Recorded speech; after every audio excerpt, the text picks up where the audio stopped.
What do you think is the single most important ideal that makes America so unique? Perhaps the most exceptional founding ideal is that you matter. It's not your ancestors, it's not anyone or anything else that makes you. You are endowed by God with rights, you have personal freedom, you rise and fall by your own achievements or failure, and it's because of this that America has been a land of economic opportunity and traditionally why America has been a magnet to people of every culture. You'll have more political, social, and civil rights in the United States than even in your native country. This is quite a unique achievement in human history. America's founding message is, you are significant, and here is the space to express that. Along with personal freedom came personal responsibility. Just as I'm rewarded for my good choices, I'm accountable for my bad choices. This belief was a result of the individualism just described and an emphasis on the Judeo-Christian ethic embraced by the founders of this country. Any functioning society must have personal responsibility as its primary focus, because without that focus, there can be no system of justice. And without a system of justice, any society will collapse. After all, if there's no personal responsibility, there will always be some external reason why anybody did anything.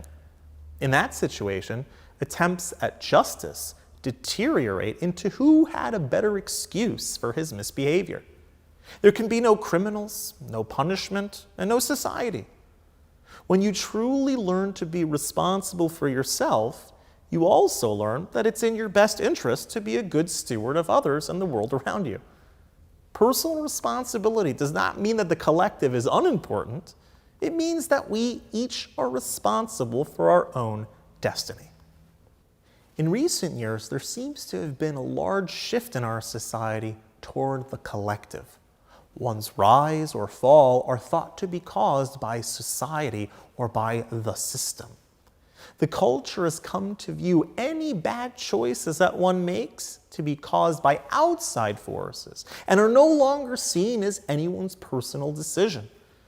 This is obviously not sustainable because different people will demand different rules and different justice outcomes depending on their own subjective experiences. Personal responsibility is a critical key to social cohesion. One powerful strategy for strengthening our sense of personal responsibility is refreshing our idea of a personal God, a God who cares for us, a God who cares what choices we make. Without a concept of a personal God, to whom am I responsible? To the police? Perhaps I can evade them. The only other answer, who am I responsible to, is myself. Meaning my feelings. If I feel good, the act is good. I have no accountability to anyone or anything but my feelings. Well, feelings are flexible and allow us to justify any behavior that makes us feel good, even if that behavior is destructive.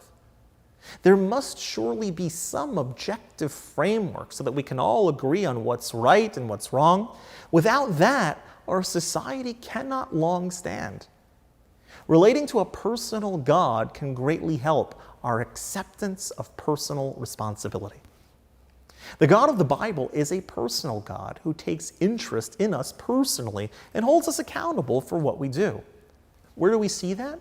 Well, first off, the entire idea of God bestowing commandments means that God cares what we do.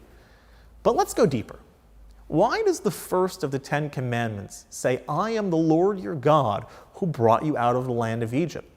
Wouldn't it have been more impressive to say, I'm the one who created the heavens and the earth? Hebrew scriptural tradition teaches that God was introducing himself to us as a God who is passionately engaged and present. God is not merely the abstract first cause force which brought the universe into being and then walked away. He's not some remote director of rituals and restraint, but he is instead deeply personal, the one who took you out of Egypt. He is the creator, but the emphasis is that he's also the God of history, the God that interacts and cares about the events in this world. God is a personal God. God is a God who cares about us and cares what we do. Having a personal God means living and having personal responsibility. What is more, the commandment takes on an even deeper dimension. Hebrew has two different ways of saying the word your, a singular form and a plural form. God says, I am the Lord your God. Rather than using the plural form, I am the Lord your God, talking to the people as a collective, God says, I am the Lord your God in the singular form, speaking personally to every single individual there, even though he was speaking to the entire nation. What's the lesson? God's engagement with us is entirely close and personal, and that each of us has the personal responsibility to live up to the ideals that he set forth. I can only imagine a modern-day personal responsibility denying liturgy of the confessional prayer that's said on Yom Kippur, the Jewish Day of Atonement. For the sin of my society for making me do this, for the sin of my socioeconomic environment making me do that, God forgive me. But know that I'm not really responsible personally for any sin. There's no such thing as personal sin, only societal injustice, only social injustice. Clearly, this is no way for a person to live their own life successfully or for a society to function. The American Alliance of Jews and Christians is dedicated to the biblical teaching that through enhancing our connection with God in a personal way, we're more likely to choose personal responsibility and more likely to make the best choices.